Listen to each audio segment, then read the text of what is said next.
Vamos ler a palavra do Senhor? No primeiro domingo do ano, né? Talvez você esteja esperando uma mensagem assim, 7 pontos para você ter sucesso. Não, vai ser não. Acho que o pau vai quebrar, mas tudo bem. Mateus capítulo 24. Mateus 24.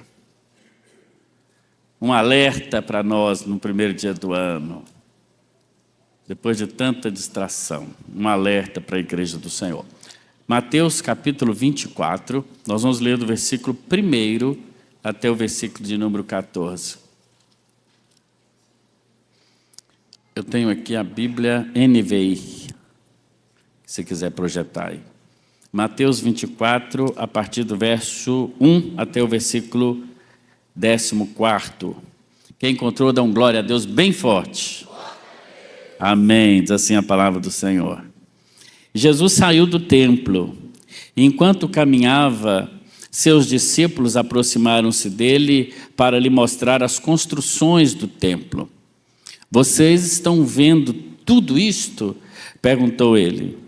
Eu lhes garanto que não ficará aqui pedra sobre pedra, serão todas derrubadas. E tendo Jesus se assentado no Monte das Oliveiras, os discípulos dirigiram-se a ele em particular e disseram: Dize-nos, quando acontecerão estas coisas? E qual será o sinal da tua vinda e do fim dos tempos? Jesus respondeu: Cuidado, que ninguém vos engane, pois muitos virão em meu nome, dizendo: Eu sou o Cristo, e enganarão a muitos. Vocês ouvirão, mas não tenham medo. É necessário que tais coisas aconteçam, mas ainda não é o fim. Nação se levantará contra nação, e reino contra reino. Haverá fomes e terremotos em vários lugares. Tudo isso será o início, ou o princípio das dores. Então, eles os entregarão para serem perseguidos e condenados à morte, e vocês serão odiados por todas as nações por minha causa. Naquele tempo, muitos ficarão escandalizados, trairão e odiarão uns aos outros. E numerosos falsos profetas surgirão e enganarão a muitos. Devido ao aumento da maldade, o amor de muitos esfriará. Mas aquele que perseverar até o fim será salvo. E este evangelho do reino será pregado em todo o mundo, como testemunho a todas as nações. E então virá o fim. Que Deus abençoe a sua palavra, lida no nosso coração, no nome de Jesus. No início do ano, eu gostaria, arredar isso aqui para cá um pouquinho, de pensar com os irmãos sobre o fim, não é? Aliás, alguém já disse que o importante não é como as coisas começam, mas como elas terminam, né? Sabe o que é mais importante isso mesmo?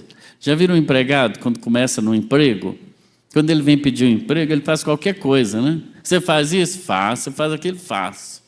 Mas, geralmente, na maioria das vezes, quando as pessoas saem de qualquer situação, do emprego, de uma igreja, de um casamento, geralmente a saída não é boa. A saída é de um jeito ruim. Enquanto que no reino de Deus, a forma como nós terminamos, ela é mais importante, aliás, em tudo, não só no reino, em tudo. A forma como nós encerramos, como nós terminamos, é mais importante do que a forma como nós iniciamos. Por isso, no começo, eu quero falar sobre o fim. Vamos terminar bem. Terminar bem é mais importante do que começar bem. E aqui nós temos o quadro, né? Mateus 24, esse texto clássico que fala exatamente sobre o fim dos tempos, né? Também aparece esse texto no Evangelho de Marcos, no capítulo 13, e no Evangelho de Lucas, no capítulo de número 21. Jesus está saindo do templo, né, com os seus discípulos, e os discípulos estão, assim, de certa maneira, impressionados com a grandiosidade, a suntuosidade daquele templo, que na verdade não é o templo que Salomão construiu, porque o templo que Salomão construiu foi destruído pelos babilônios, né, quando o povo foi para o exílio. Mas esse é o segundo templo de Zorobabel, né? E aqui então, esse templo, que é o segundo, Jesus está saindo dele, e os discípulos vendo aquela maravilha, né, impressionados, né, mostrando a Jesus, olha que bacana, que interessante, que importante, né? E Jesus então diz, vocês estão vendo tudo isso? Pois não ficará pedra sobre pedra que não seja derrubado desse templo. É claro que ele estava se referindo exatamente ao que aconteceu alguns anos depois dali, talvez uns 40 anos depois dali,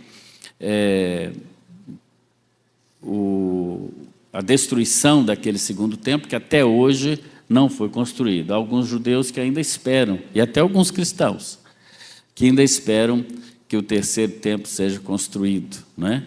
Mas tem uma aqui em São Paulo que foi construído também, de repente é aquele, não sei, né? Mas enfim, e aí ele passa a responder essa pergunta quando ele sobe com os discípulos dali ao Monte das Oliveiras. É interessante isso, né? Como que o reino de Deus ele é avesso do reino dos homens. Jesus está no templo, os discípulos ficam impressionados com a suntuosidade do templo, mas quando ele quer estar na presença de Deus, não é no templo que Jesus está, não é para o templo que ele vai, mas é para o Monte das Oliveiras. É interessante isso. É no Monte das Oliveiras que ele ora.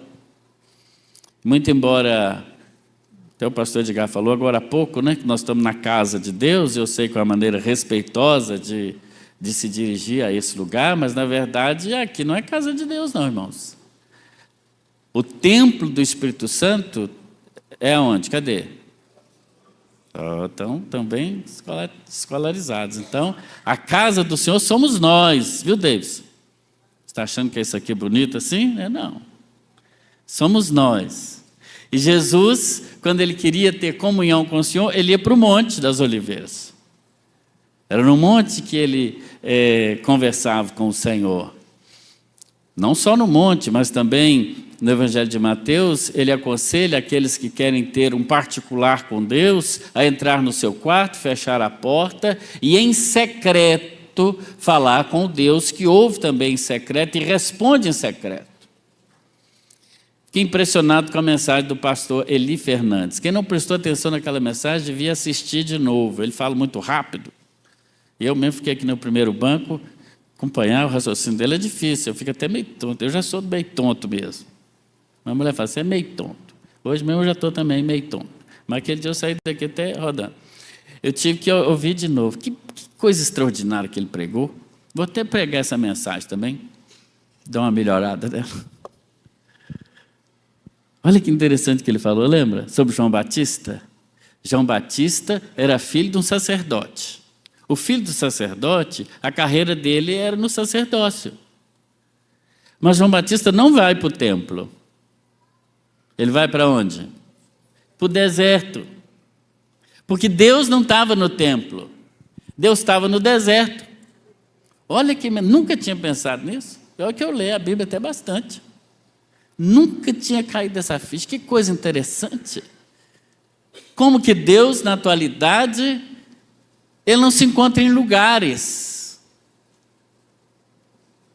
mas em pessoas. Ele veio fazer morada em cada um de nós. E é isso que Jesus queria mostrar para aqueles discípulos. O reino de Deus ele não vem com aparência exterior. É um governo, porque reino é governo. É um governo de Deus sobre as pessoas. Sobre as pessoas, sobre cada um de nós. E o reino de Deus vem quando o rei vem, e o rei é Jesus. Fui pregar numa cidade do interior aqui de Minas, né? Aqui também é interior, mas é um interior, mais interior um pouco. Na verdade, Minas Gerais é tudo interior, né, gente? Não sei por que fala interior de Minas. Minas já é interior. Não tem praia aqui? Ou é litoral ou é interior. Né, irmã? Você tem praia lá também, né? No estado tem, ué. Pertinho lá tem. Não é isso? Mas, não vou falar onde é não, quase que eu escapole. Aí na porta da cidade, na entrada da cidade, está escrito: cidade fulano de tal. A cidade fulano de tal é do Senhor Jesus. É não. É não. A Bíblia diz que o mundo jaz do maligno. O Senhor não habita local, nem cidade, nem território. Ele habita pessoas. Se todo mundo ali for do Senhor Jesus, a cidade é. Então, no momento que nós admitimos isso, perdemos o nosso esforço missionário, evangelizador. E assim também, Jesus queria mostrar para aqueles discípulos que o que deve nos impressionar não é aquilo que está diante de nós, mas a urgência da pregação do Evangelho e de nós estarmos atentos à segunda vinda de Cristo, que está mesmo às portas. Ele pinta aqui o quadro para os seus discípulos e para nós hoje também, da segunda vinda ou do dia do Senhor. Muito embora em João, no capítulo 9, quando do episódio da cura do cego de nascença, ele diz: a noite vem, importa fazer obras daquele que me enviou enquanto é dia. E ele completa: a noite vem, quem completa? A Escola Bíblica Dominical? Vamos lá, vocês não entenderam não, vou respirar. A noite vem quando?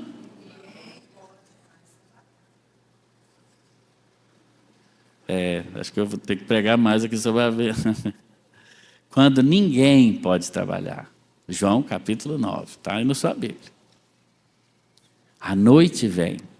Por isso, o pastor Oliveira de Araújo, saudosa memória, pastor por muitos anos da Primeira Igreja Batista de Vitória, ele pregando sobre esse sermão, certa vez ele disse: a noite vem, quando ninguém pode trabalhar. Ele diz: e nós estamos na tarde da grande noite.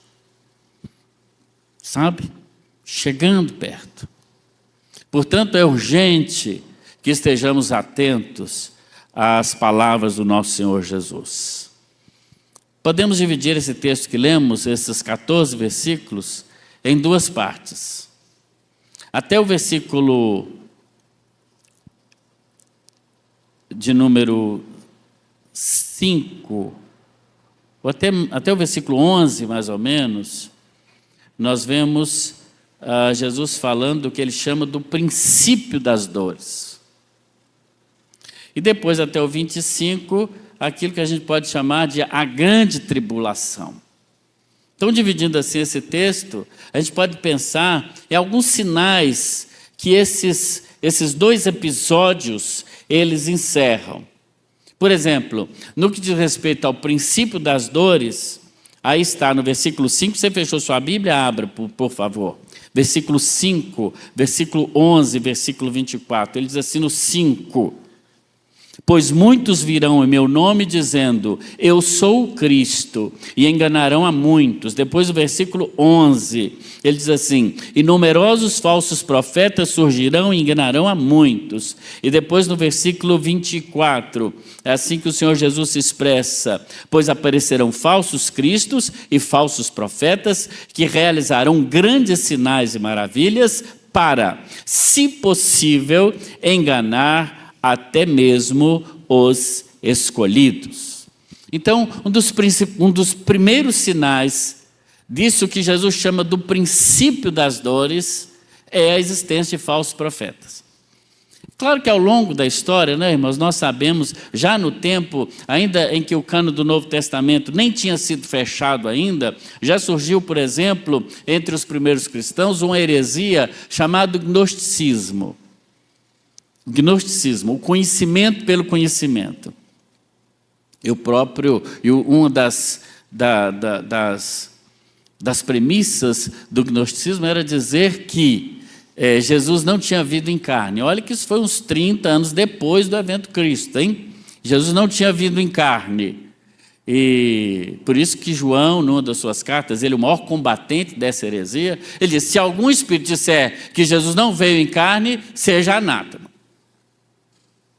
Ou seja, porque ele estava dizendo, já no início do cristianismo havia essa heresia. Ao longo da história cristã toda, nós vemos também várias heresias. Então sempre houveram os falsos profetas. Mas o que a Bíblia diz é que no princípio das dores, quase que eles se multiplicariam. Eu acho que nenhuma era da história teve tão propícia a falsos profetas serem ouvidos por tantas pessoas. Porque para existir o falso profeta, irmãos, precisa também existir a falsa ovelha. A gente só fala no falso pastor, no falso... mas e a falsa ovelha? Ninguém fala dela? Aquela que tem cara de ovelha, tem cheiro de ovelha, parece ovelha, mas não é. Porque quem ouve o falso profeta é a falsa ovelha. A ovelha verdadeira conhece a voz do seu pastor. Ela conhece. E quando falo do pastor, não é o pastor homem, porque nós também somos ovelhas. Somos apenas líderes. Na verdade, a gente chama de pastor esse líder que está aqui, mas não somos pastor não, tá, irmão? Você está achando que você é? Só porque você tem um diploma lá de convalidado, não sei aonde. Pastor só tem um, irmãos. Chama Jesus, o sumo pastor. Outro dia alguém mandou uma figurinha assim para mim, com João 10, né? O bom pastor dá a vida pelas ovelhas, e a história da ovelha perdida, né? De Lucas 15, né? Estou certo? Vai conferindo aí, irmão. Lucas 15, é a ovelha perdida, que perdeu a ovelha. Irmãos, aqui não está falando de pastor humano, não, tá? Vamos combinar. Vamos combinar. Primeiro que nenhum pastor tem 100 ovelhas. O dono do rebanho tem 100 ovelhas. O pastor é o empregado do dono. Tá certo? Vamos pensar no fazendeiro, uma linguagem mais nossa aqui, né? O fazendeiro e o vaqueiro. Tá certo? Vamos pensar em boi, que aqui a gente fala de ovelha, a gente nem sabe que bicho que é esse. É boi. Tem o fazendeiro que é o dono da boiada, é o dono da boiada que cuida da boiada? É, irmão Alencar. Não é, ele entende, do dono da boiada ele entende. É o boiadeiro. Vem cá, vaca. Não é isso? Quem tem 100 ovelhas não é o pastor é peão. É o fazendeiro. Entendeu? É o fazendeiro.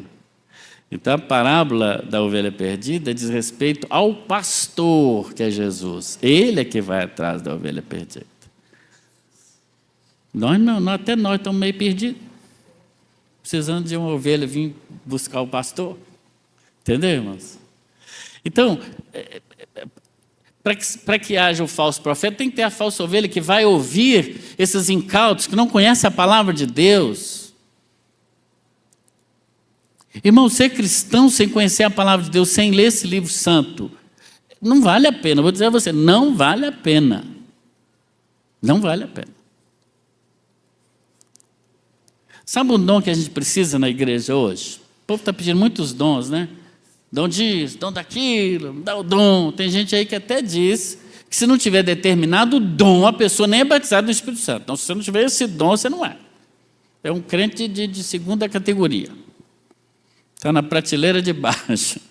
Agora, quem tem o dom tal é outro patamar, está em cima. Você divide os crentes em... Mas tem um dom que nós precisamos buscar. Esse sim, precisamos buscar, mas muito. O dom de discernimento espiritual. Para quando ouvimos alguma coisa, o Espírito Santo nos mostrar se aquilo vem de Deus ou não. Porque são muitas vozes que nós ouvimos hoje, não é? Alguns são guiados, por exemplo, pelos sinais. Se teve sinal, teve maravilha, então é de Deus. Mas aqui a própria palavra de Deus está dizendo, do versículo 24, desse capítulo 24, aparecerão falsos profetas que realizarão grandes sinais e maravilhas, para que, se possível fosse, enganaria até os escolhidos.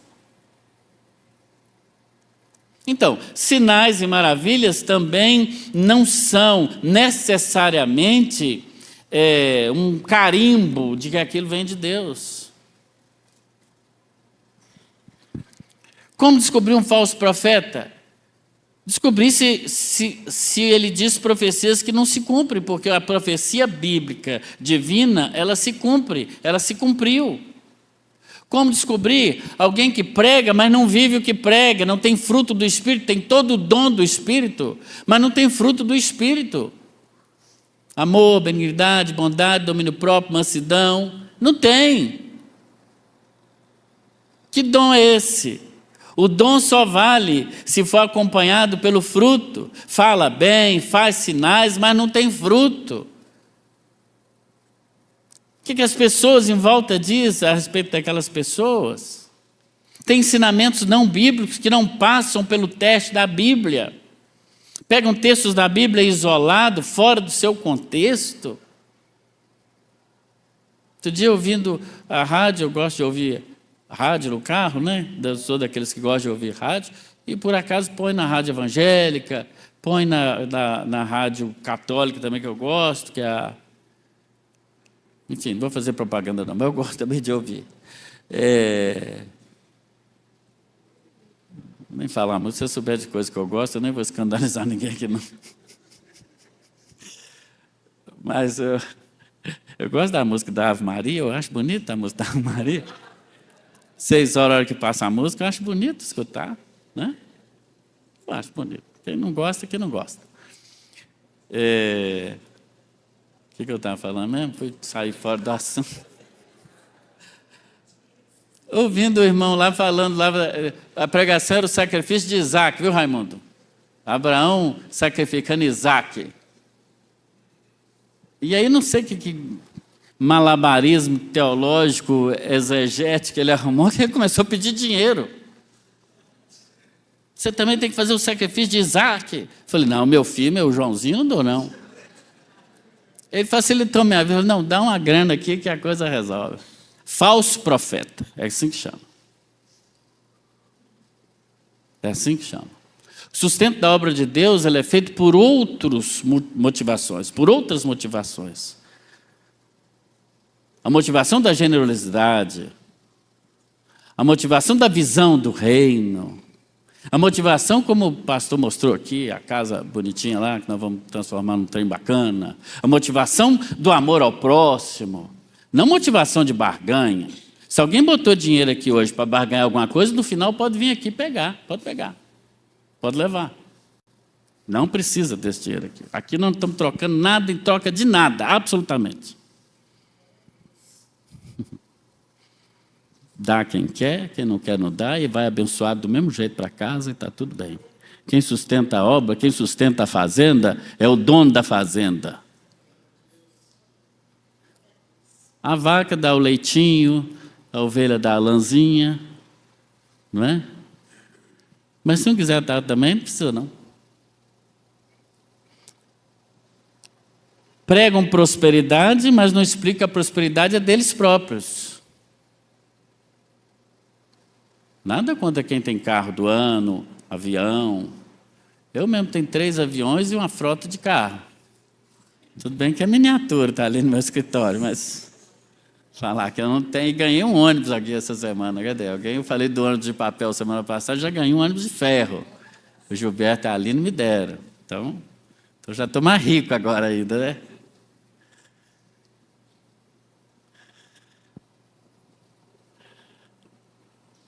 Prega prosperidade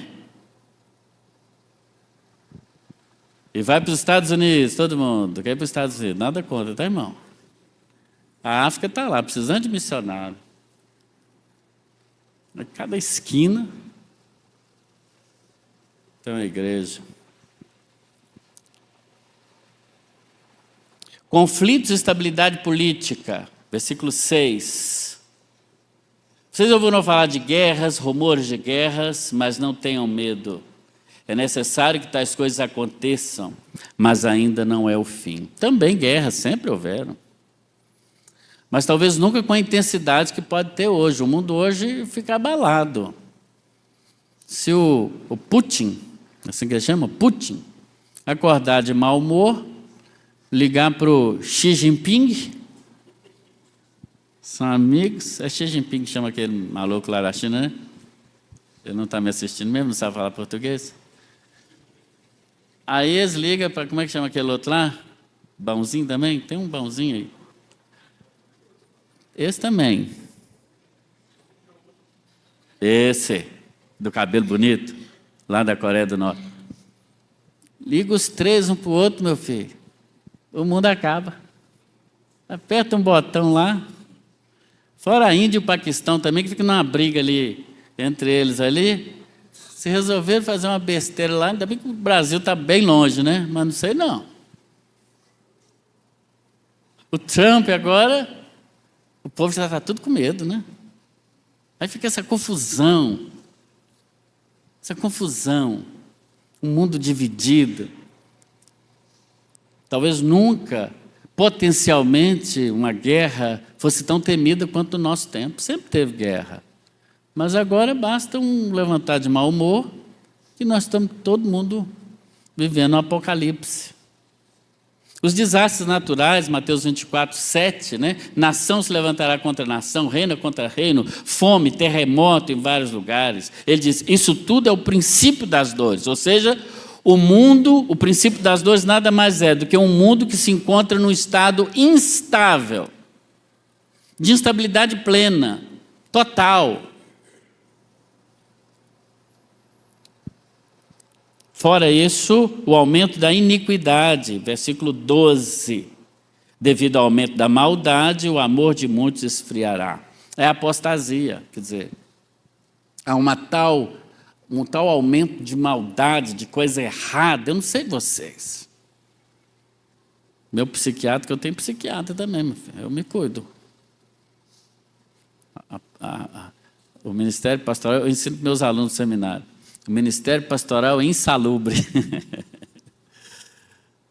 Tinha que ter taxa de insalubridade. Então, eu me cuido do jeito que eu posso, né? O doutor Francis, ele falou assim comigo, você tinha que ter nascido na Suíça. Né? Que lá é tudo certinho, né? Bonitinho, as ruas limpinhas. Trânsito funciona, não aparece uma bicicleta, parecendo uma bicicleta do ET que cai na sua frente, você está no trânsito. Não tem aquela bicicleta do ET? Só que a dele subiu. Aqui parece que a bicicleta ela brota. De onde saiu essa bicicleta, meu pai? Tinha que ter nascido na Suíça. Ele falou comigo. Ou seja, essa iniquidade que vem surgindo, e a gente que é cidadão do reino, estamos aí vivendo nesse mundo cada vez mais insalubre para todos nós. E aí os próprios crentes vão se encantando pelas coisas do mundo, né? Encantando. Tirando o foco. E alguns sinais também da apostasia, que nós precisamos estar atentos para eles. Estamos começando um novo ano, precisamos estar atentos para eles. Por exemplo, quando você começa a ter prazer em coisas que não são saudáveis, em nenhum sentido, e nem puras. Você sente prazer no erro. Quando as coisas do reino, da igreja do Senhor Jesus, é desinteressante. Porque eu tenho ouvido de pais, às vezes de adolescentes, dizendo até de criança, a igreja é entediante para minha criança. O inferno também, o inferno não vai ser não, vai ser bem animado lá.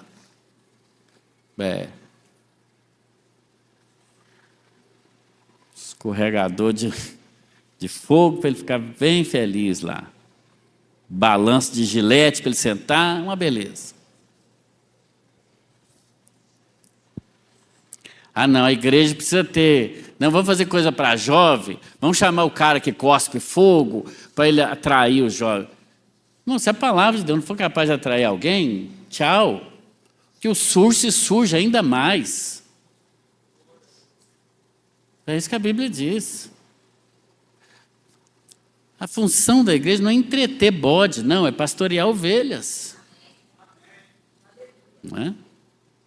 Mas com amém seja para o ovelho, não para o bode, né? Que o bode é misericórdia. Viu, John? Você estava sumido, hein, John? Pois é. Ah, a igreja não tem nada para sua criança. Vai ter berçário lá?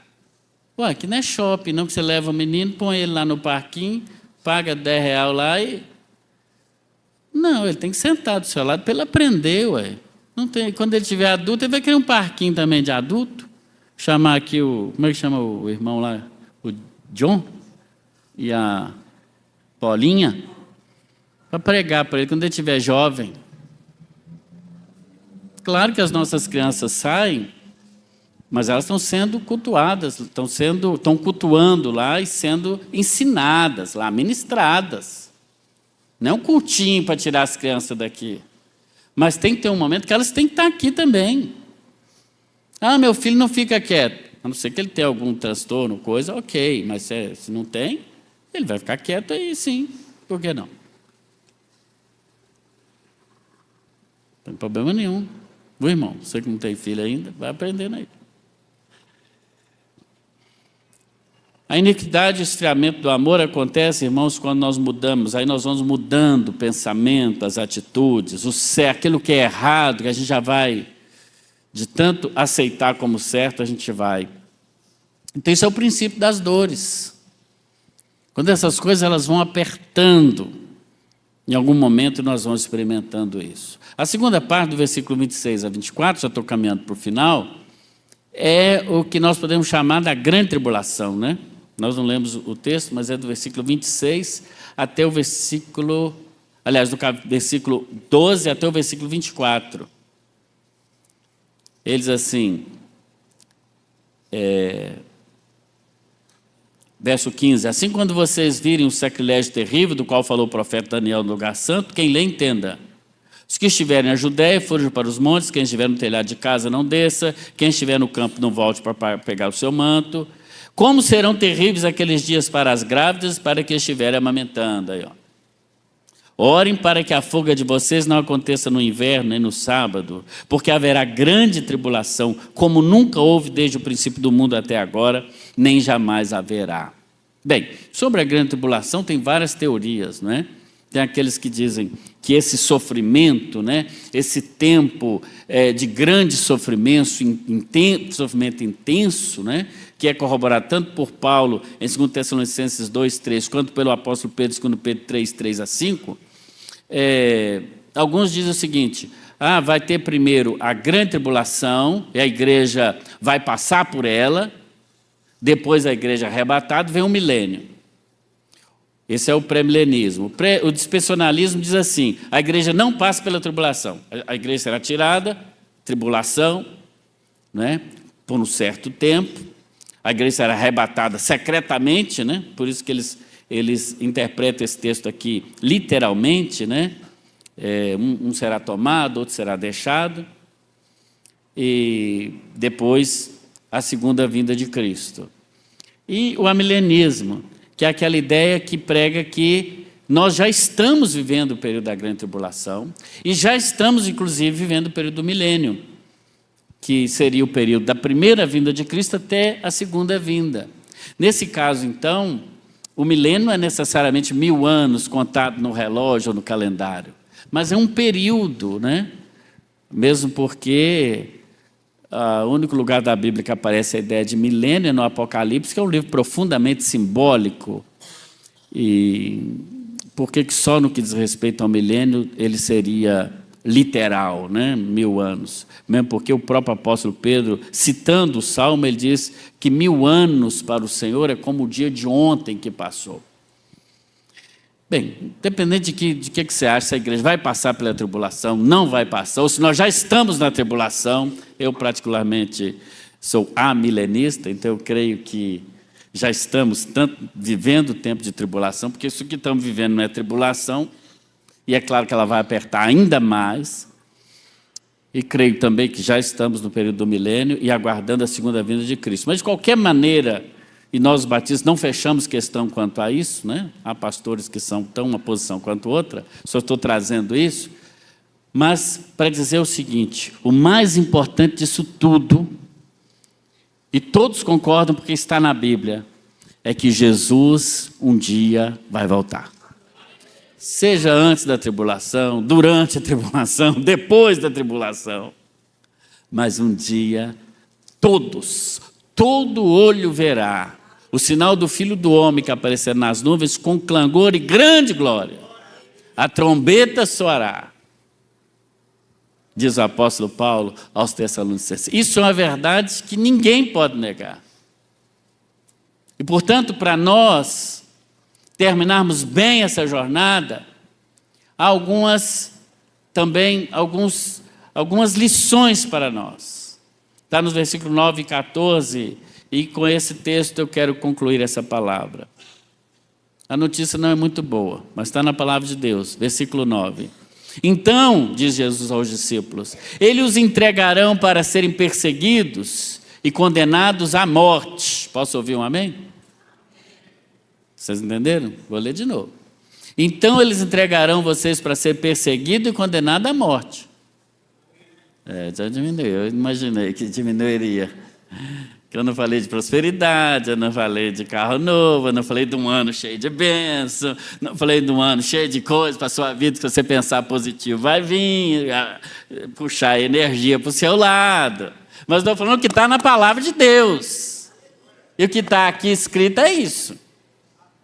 Tem gente que prega diferente aí. Mas uma certeza que nós podemos ter como servos de Deus é a perseguição àqueles que servem a Jesus. E se você ainda não sente na pele isso, não está sentindo, não está percebendo, das duas uma, sua sensibilidade espiritual não está ligada, não está aguçada, está certo? Ou você mesmo é desligado mesmo das coisas. Mas vai piorar muito mais. E quem vai consertar isso, irmãos, não é política. Na época da política, um tanto de cristão aí, para lá e para cá, com negócio de política. Amém, você tem o seu direito, tem seu posicionamento político, glória a Deus por isso, nós somos cidadãos e precisamos ter posicionamento. Mas olha aqui para mim, você acha que política, que esses homens aí vão... Você acha isso? Você acha que a solução é isso? Acorda, cutuca esse irmão, acorda. Acorda, irmão. Quem está preso lá não sei quantos dias, lá vai ficar não sei quantos anos preso? É algum dos seus políticos de estimação? Acorda. Acorda. É daí para pior. Independe de governo. Porque assim como o reino é um reino invisível, não é um reino que está em coisas materiais, a iniquidade, como ele fala aqui, a iniquidade, a maldade no mundo também não é organização, não é um país. O eixo do mal é a Coreia, não é nada. Lá é gente de Deus, na China, na Coreia do Norte, na Coreia do Sul, tem gente lá e o Senhor ama todas essas pessoas. Tem gente que vê um árabe com aquela roupa e já fica com medo dele. Dá um beijo nele, se ele estourar, você vai para o céu, amém ou não? Abraça ele. Pronto. Não precisa ter medo de nada. Agora, a iniquidade, a maldade, ela é um sistema, uma filosofia, uma ideologia do mal que está presente no mundo. É o que Paulo fala das vãs sutilezas. E é para isso que nós temos que estar atentos. Não é tomar partido daqui, dali. Nós temos um partido,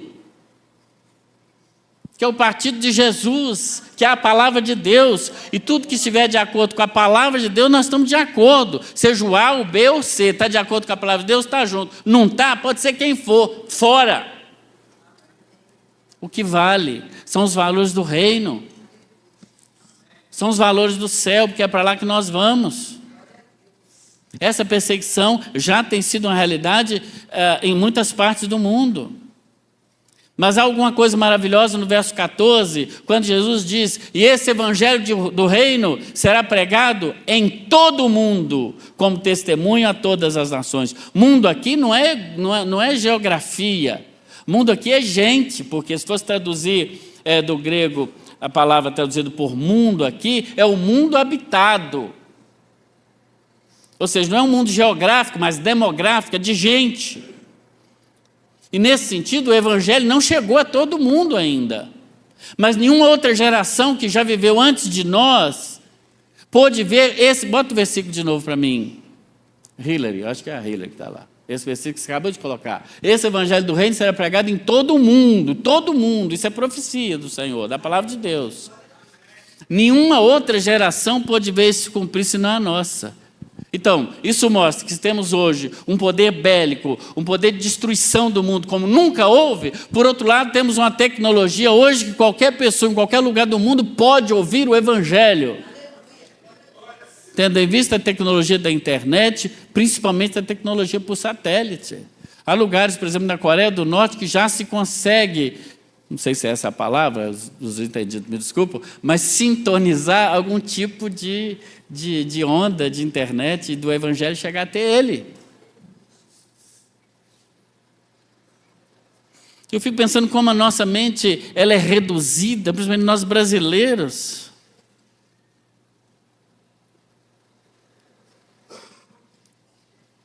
Em pensar que o reino de Deus é só aqui. Tem a janela 1040, né? Eu acho que o Gabriel até colocou para mim, aí, está vendo? Essa é a chamada janela 1040. 1040 porque é o meridiano. Como é que chama aquele que vai assim na horizontal? O Equador é um deles, mas tem um nome aí. Cadê? Vocês mataram a aula, né? Falar aleluia você fala, mas saber geografia zero, né? Trópico de Capricórnio, isso você foi da aula. Então, entre o 10 e o 40, essa parte do mundo que não é evangelizada. Esses países todos aí, norte da África, Oriente Médio, China, Índia, não é? O Japão lá na pontinha. E quem vai evangelizar esse povo? É só pela tecnologia, irmãos. Se você juntar os crentes tudo do Brasil, dos Estados Unidos, Europa diz que ainda tem alguns, né? E for para lá evangelizar, primeiro, não vai saber falar a língua. Cada pedacinho daquele ali é uma língua diferente. Um país tem diversos dialetos. É quase impossível. Há lugares do mundo, especialmente no Egito, que muitos muçulmanos têm tido sonhos com Jesus. Já ouviram falar isso? Esse convertido, sem interferência de nenhum cristão. Depois procura uma igreja cristã.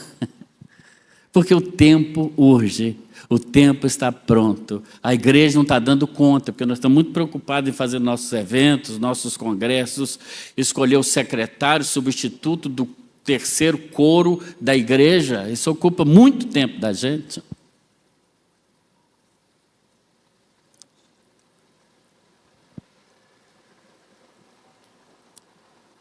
O testemunho do Evangelho, segundo a palavra de Deus, ele pode alcançar na nossa era o mundo todo. Mesmo a revelia da igreja não está cumprindo o seu chamado, o seu id. Mas uma palavra nos traz muita confiança, o verso 22. Ele diz assim: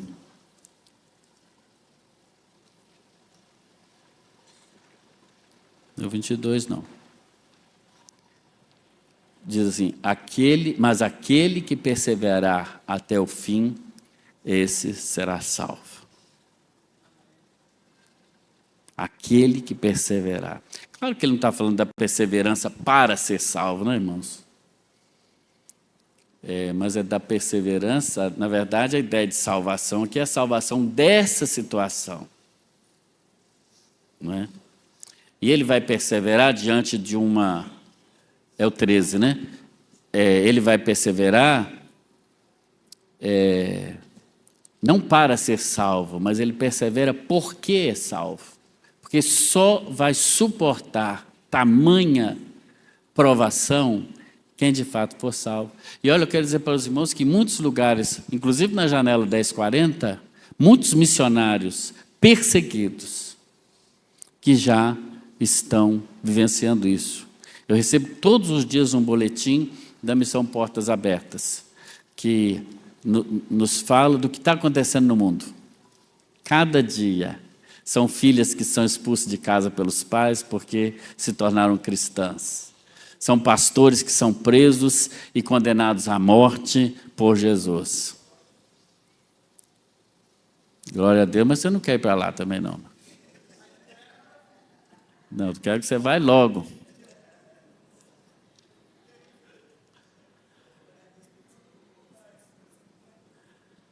A perseverança aqui é a ideia de suportar toda essa tribulação.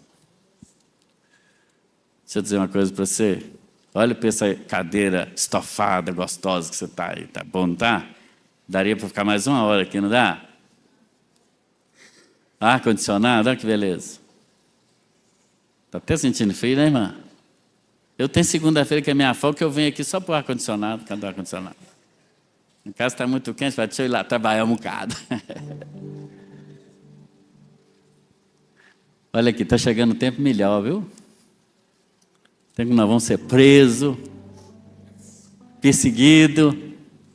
Mas não é preso por causa de levantar bandeira para político, não. Não é por isso, não. Crente não pode ficar preso por causa disso, não. Não. E talvez alguns que estão presos por causa de levantar a bandeira para a polícia, se fosse para levantar para Jesus e ser preso por Jesus, não ia.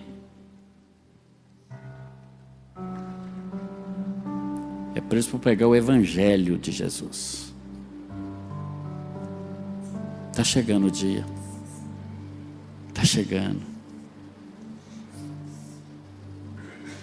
Alguém falou assim, os muçulmanos estão vindo para o Brasil com medo.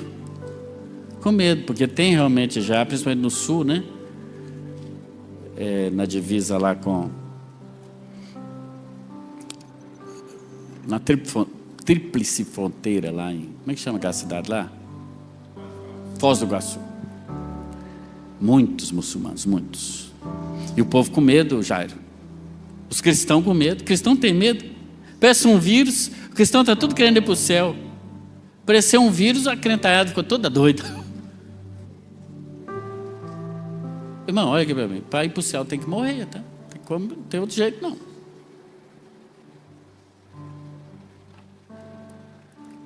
Olha a visão. Com medo do muçulmano vir para o Brasil.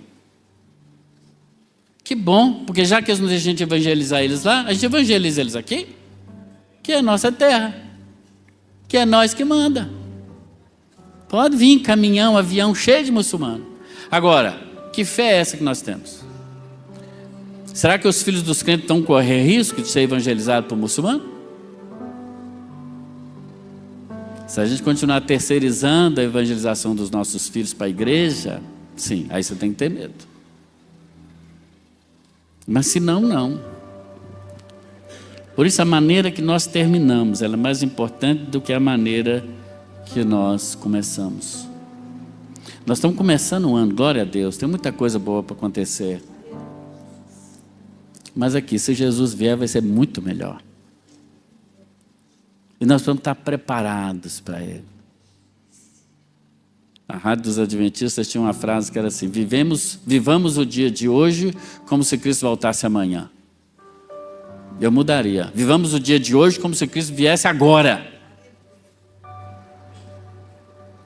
Como Jesus diz na palavra, Ele está aí mesmo, às portas. É a palavra de Deus. Por isso nós precisamos, nesse primeiro domingo do ano, eu quero que você acorda.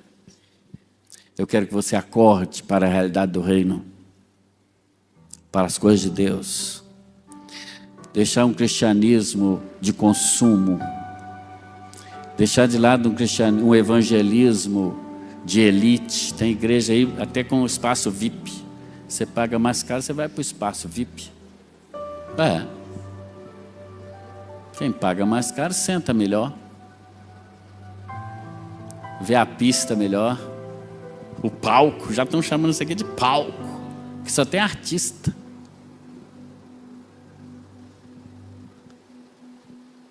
Prepara, que o melhor está por vir. Perseguição, prisão.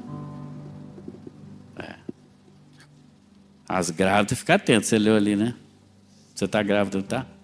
Fala para o povo aí, está grávida.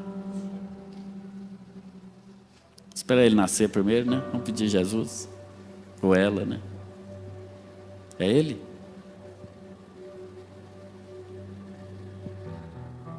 Baixe sua cabeça, vamos orar, vamos falar com o Senhor. Deus, nós temos uma expectativa muito grande nesse ano. Muito grande. Realmente temos planos e oramos por isso agora há pouco, Senhor, pela nossa família, temos planos. No trabalho temos planos. Na nossa vida pessoal, temos planos pessoais. Muitos. Tem gente que está formando agora, iniciando a profissão, muito feliz, glória a Deus. Gente que está esperando aposentar já esse ano, para ficar tranquilo, glória a Deus. Gente que quer um up na carreira, que quer enfrentar novos desafios, coisa nova, glória a Deus, Senhor. Nós estamos como igreja prontos para viver um ano mais, estamos entendendo que o Senhor tem nos dado capacidade, capacitação, coisas materiais importantes, estamos entendendo que tudo isso é o Senhor confiando em nós, nós te agradecemos muito por isso, temos expectativa maravilhosa, Senhor, mas no nome de Jesus, que a expectativa maior que venha arder no nosso coração, seja pela volta do Senhor. Ó Deus, nós ansiamos por isso, mas sabemos que temos que passar por uma tribulação antes, portanto, ó Deus, que o Senhor nos fortaleça, que no momento da dificuldade, da tribulação, da provação, Senhor, que estejamos de pé, Pai bendito, para resistir, Pai bendito, para perseverar até o fim, Senhor, para que, ó Pai, nós possamos fazer parte daquela multidão dos vestidos de branco do Apocalipse, Senhor, que enfrentaram, Pai, a besta, o falso profeta, o anticristo, mas que perseveraram firmes e receberam a imarcessível coroa de glória, porque a nossa coroa, Senhor, não queremos daqui, ó Pai. Nós esperamos, Pai bendito, a coroa que está no céu, reservados para aqueles que amam a Tua vinda. Renova cada dia desses outros tantos que temos nesse ano 2025. Nesses outros 360 dias que temos nesse ano para viver, que sejam 360 expectativas da vinda do Senhor cada dia, e que sejamos achados fiéis, prontos, preparados para esse dia bendito. Ó Senhor, Maranata, vem Senhor Jesus, a Tua igreja anseia a Tua presença, a Tua igreja anseia a Tua vinda. Ó Deus, nós amamos a Tua vinda, nós esperamos em Ti e clamamos, ó Deus, para que o Senhor mesmo nos aperfeiçoe cada dia, para que nos sejamos achados dignos dessa bendita vocação em Cristo Jesus, para o qual o Senhor nos chamou para a salvação. Que a Tua graça e a Tua misericórdia seja conosco, no nome de Jesus, amém.